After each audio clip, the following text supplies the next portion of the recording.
अच्छा जी, last class में in the last class we studied different types of loops, including the for loop and while loop, and then finally the until loop.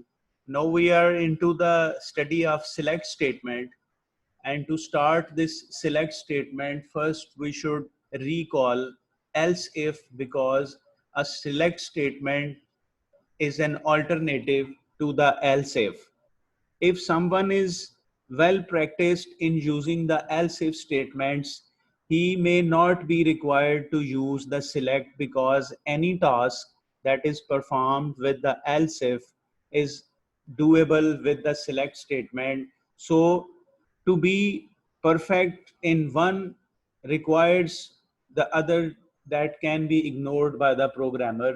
लेकिन अगर किसी student को else if में मुश्किल लगता है कि इसमें काम करना ज़्यादा कॉम्प्लिकेटेड है, तो उसके लिए सिलेक्ट स्टेटमेंट एक अच्छा अल्टरनेटिव है. पहले इसके 4-5 हम डिफरेंट पॉइंट्स जो हैं वो डिस्कस कर लेते हैं. Where the first point is select is an alternative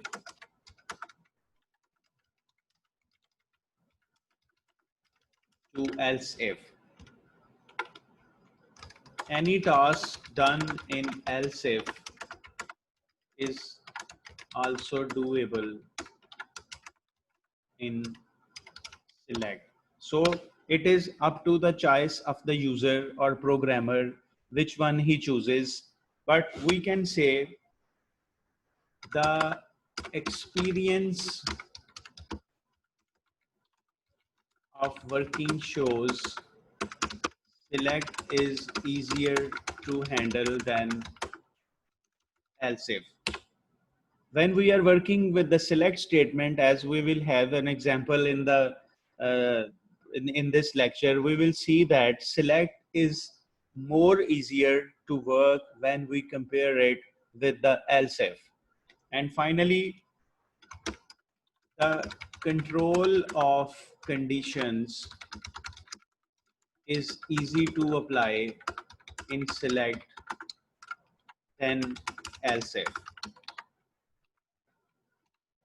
However, it's the choice of programmer to select either of them. Finally ये प्रोग्रामर की मर्जी है कि वो दोनों में से किसको अप्लाई करता है. ऐसा नहीं हो सकता कि कोई ऐसा टास्क है जो सिर्फ सिलेक्ट में होता है या सिर्फ एल्स इफ में होता है. तो बहरहाल on the basics of programming we should be able to understand how to use both of them. तो ये 4-5 पॉइंट्स हैं इसके. अब इसमें काम कैसे करना है उसके लिए हम वीबी में आते हैं और यहाँ से वो वीबी को ओपन करते हैं.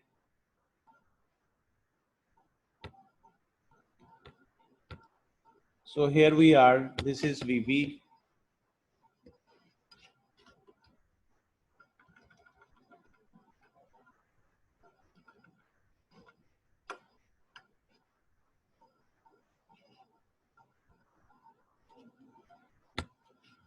ये VB का बेसिक प्रोग्राम स्ट्रक्चर आ गया जिसमें मॉड्यूल एंड मॉड्यूल है, मेन एंड मेन है, और कंसोल डॉट रीड की भी हमने इसमें पहले ही लगा दिया है.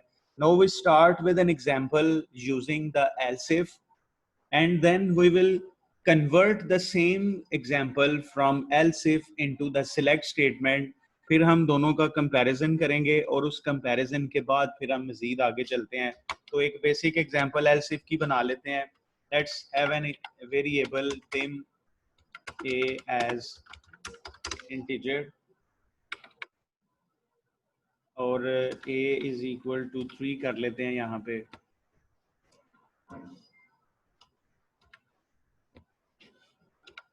And then we say if a is equal to 1, then console dot write line this is 1.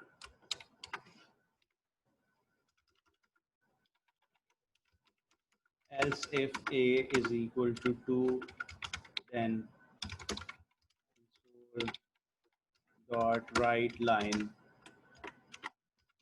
this is 2.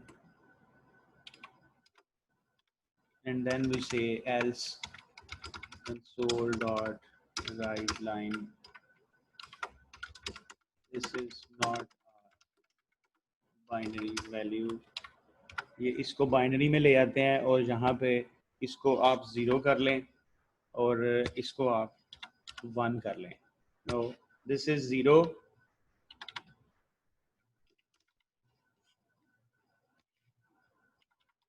And this is 1।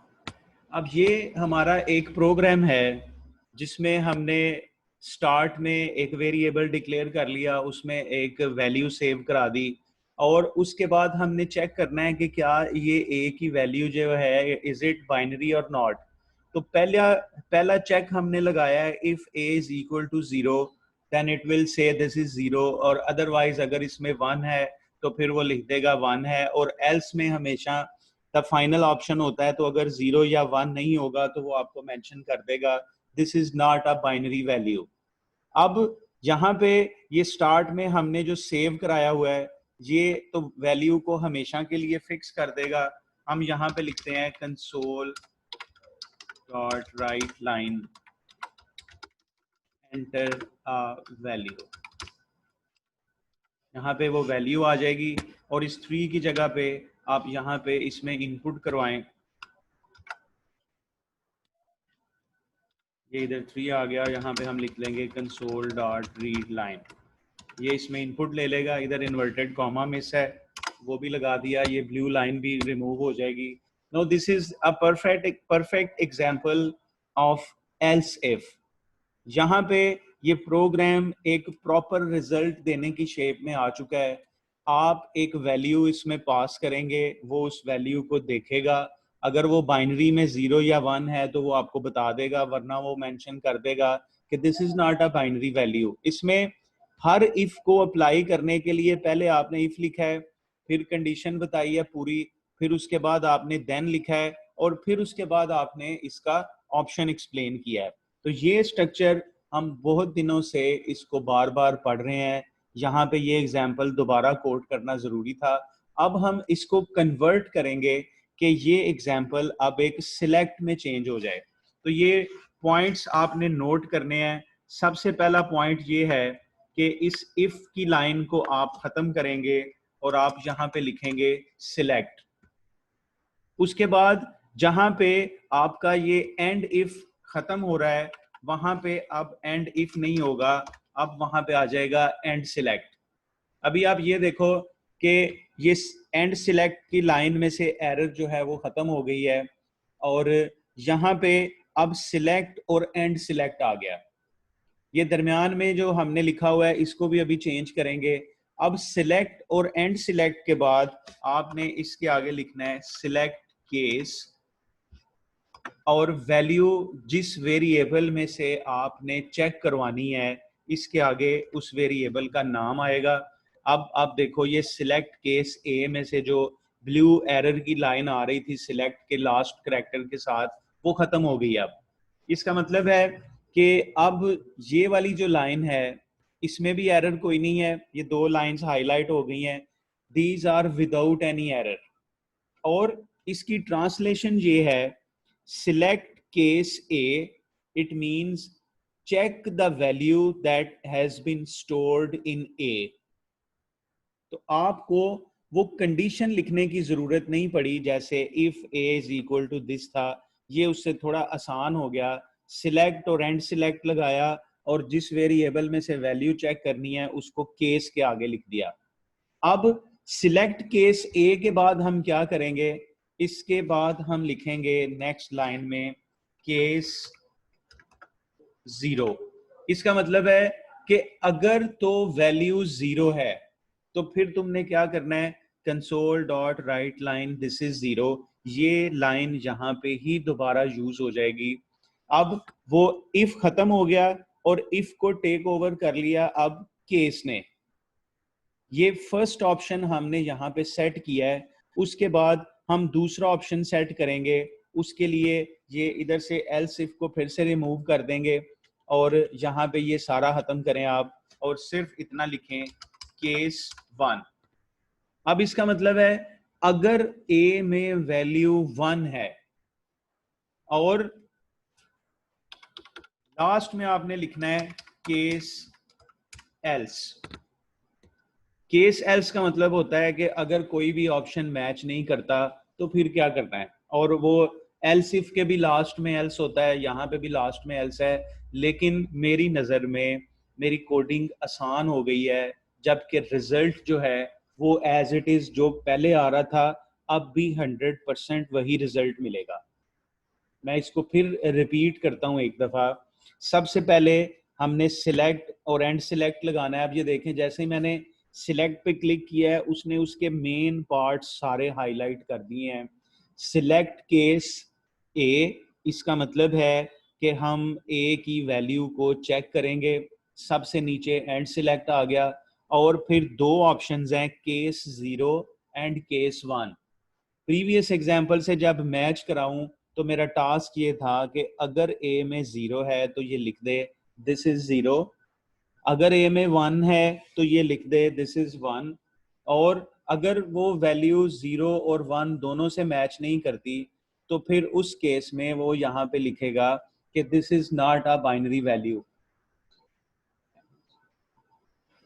अब इसमें इसको आप अगर कंपेयर करो जो इससे पहले वाली एग्जांपल थी, तो मेन स्टेटमेंट सारी वही हैं, लेकिन इसका स्ट्रक्चर चेंज हो गया है और ये इफ की बजाय अब केस में आ गया है। इसमें हम जितने भी ऑप्शंस लगाना चाहें यहाँ पे यूज हो सकते हैं। आप केस को 10 दफा लिखोगे, अगर आपके पास 10 ऑप्शंस हैं तो ये उसको 10 टाइम्स एक्सेप्ट कर लेगा। मैंने अभी दो यूज किए हैं, ये सिलेक्ट की पहली एग्जांपल हो गई।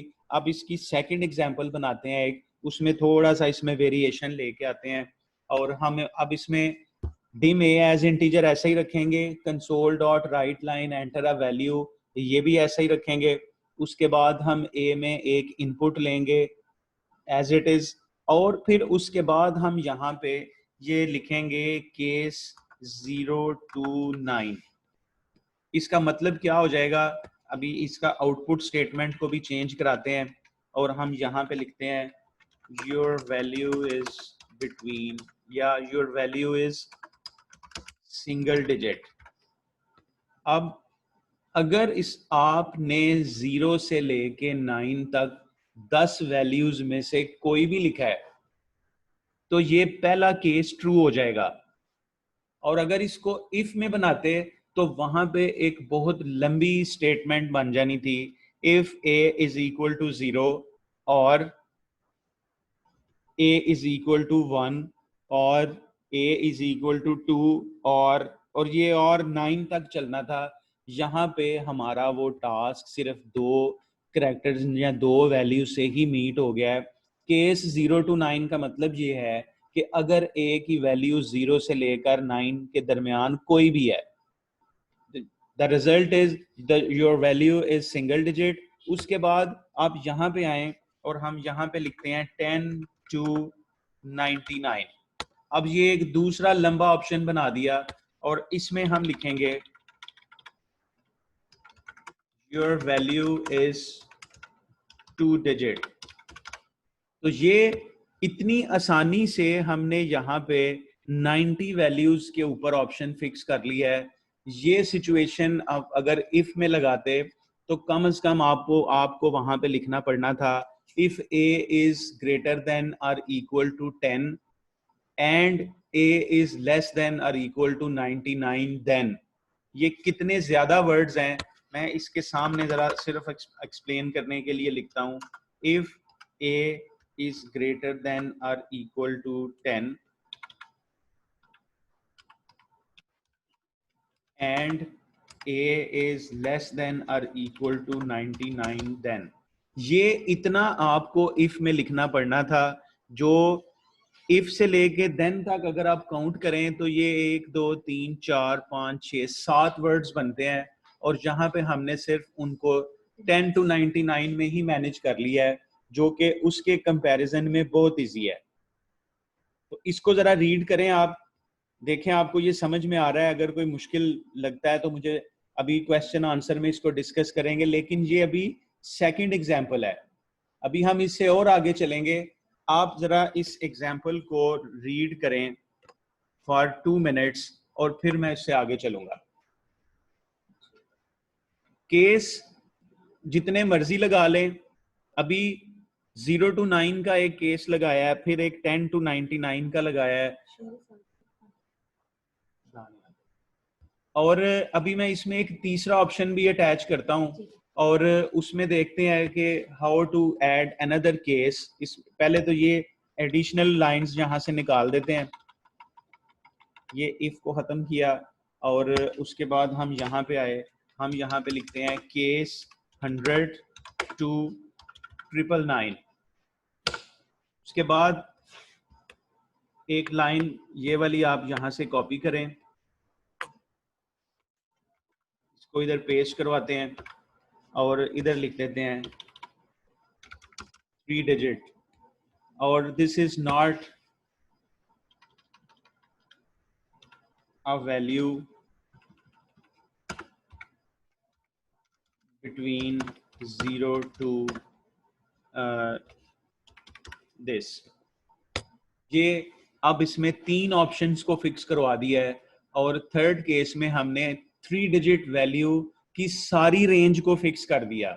तो अगर इस प्रोग्राम को, जो इस वक्त आपको स्क्रीन पे नजर आ रहा है, अगर हम इस प्रोग्राम को एल्स इफ में कन्वर्ट करें तो आपको एटलीस्ट 30 to 40% कोडिंग ज्यादा करनी पड़ेगी एल्स इफ को फिट करने के लिए।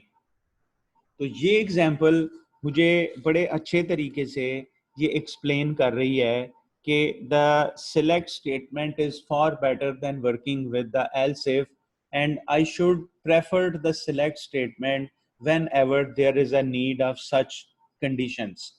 तो ये दूसरी एग्जाम्पल है जो अभी आपको बताई है। इसमें एक केस के अंदर ज्यादा ऑप्शंस हैं।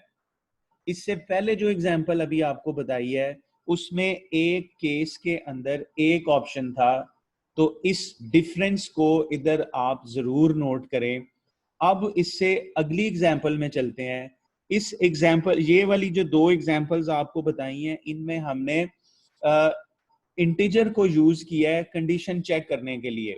अब इससे नेक्स्ट एग्जाम्पल में हम कोई और विद डाटा टाइप यूज करते हैं और वो सिलेक्ट के अंदर ही अप्लाई होगी। एक नया क्वेश्चन बनाते हैं अब, और उसके लिए थोड़ी सी ये पहले डिलीट करना पड़ेगा, ये सब यहाँ से रिमूव कर देते हैं।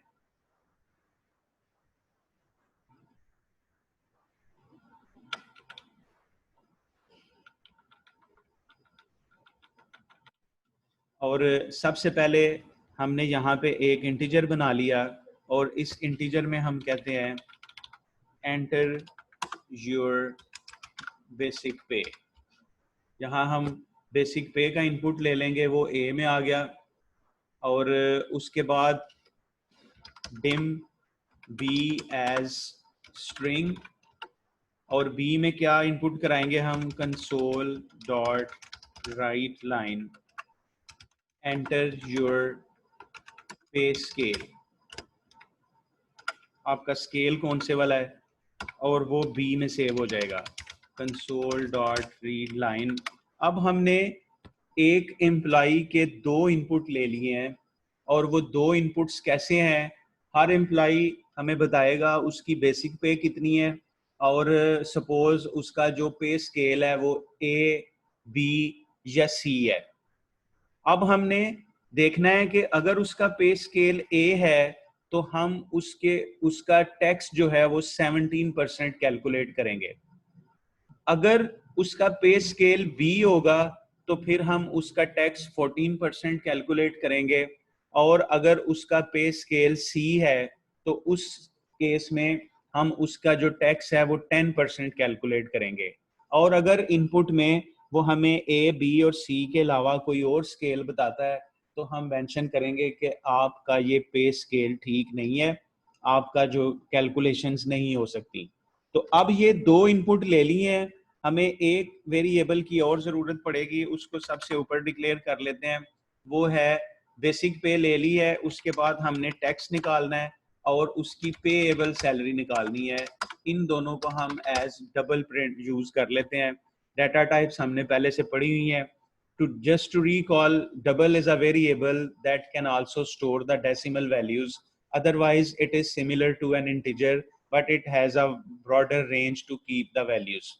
अब इसमें हम यहाँ पे आएंगे, हमने यहाँ पे केस में चेक करना है कि स्केल कौन से वाला है, तो यहाँ पे आपको बी लगाना पड़ेगा.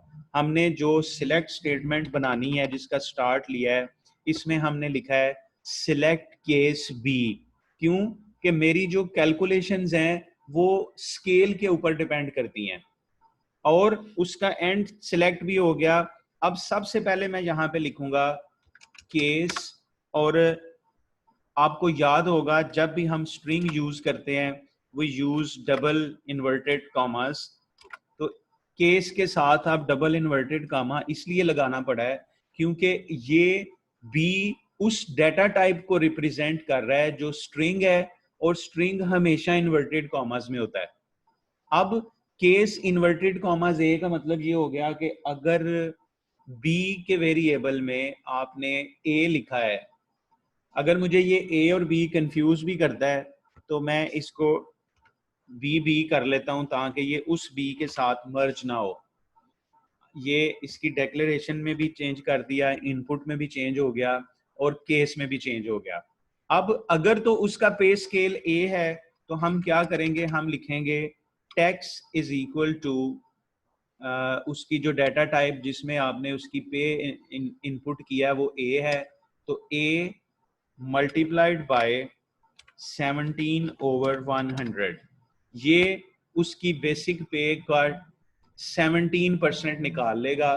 अब अगर आप ये क्वेश्चन करते हैं कि बेसिक पे ए जो है वो मैच नहीं कर रही, तो कोई बात नहीं, हम इसको भी रिमूव करते हैं.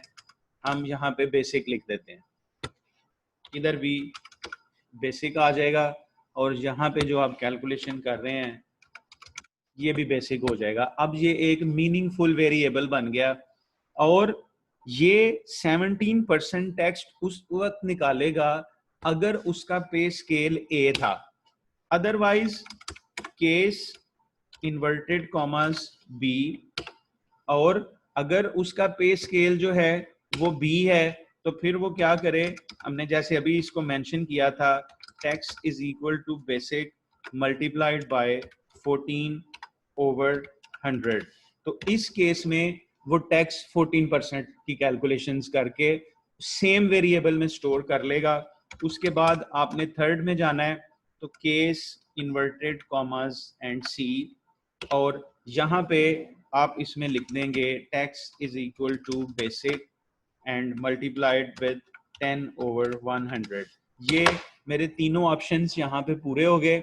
और इन केस कोई बाय मिस्टेक भी अगर डी एंटर कर देता है तो वो केस एल्स बनेगा, और यहाँ पे आप कुछ भी कैलकुलेट नहीं करेंगे, आप सिर्फ लिखेंगे console.writeLine you entered a wrong pay scale. ये इनपुट करा दिया. अब यहाँ पे इस केस की कैलकुलेशंस जो हैं वो पूरी हो गई हैं. उसने ए को 17%, बी को 14 और सी को 10% कैलकुलेट किया है. अब जो बाकी वर्किंग है वो जरूरी नहीं कि वो सिलेक्ट के अंदर हो, इसीलिए मैंने यहाँ पे सिलेक्ट को क्लोज किया है. और मुझे अगर पेएबल निकालना है तो बजाय उसके अंदर लिखने के आप एंड सिलेक्ट के बाद लिखें payable is equal to basic minus जो आपने टेक्स्ट निकाला था उसमें से माइनस करवा दें. There is no red underlining, इसका मतलब है कि इसमें कोई मिस्टेक नहीं है यहाँ पे. और इसने अब टेक्स्ट जब यहाँ पे ये यूज होगा तो वो या तो 17% है या 14 है या 10 है, वो ऊपर सिलेक्ट ने मैनेज कर लिया हुआ है. इसके आगे चल के आपने इसको प्रिंट करवाना है. मुझे 3 लाइंस चाहिए, console.writeLine, और फर्स्ट में लिखूंगा your basic pay is,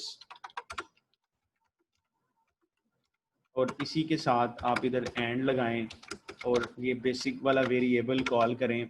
अगर किसी की 10,000 पे थी बेसिक, तो ये पहली लाइन जो है वो शो करेगी योर बेसिक पे इज 10,000. उसके बाद हम ये दूसरी लाइन में आ जाते हैं, console dot right line your पे स्केल इज,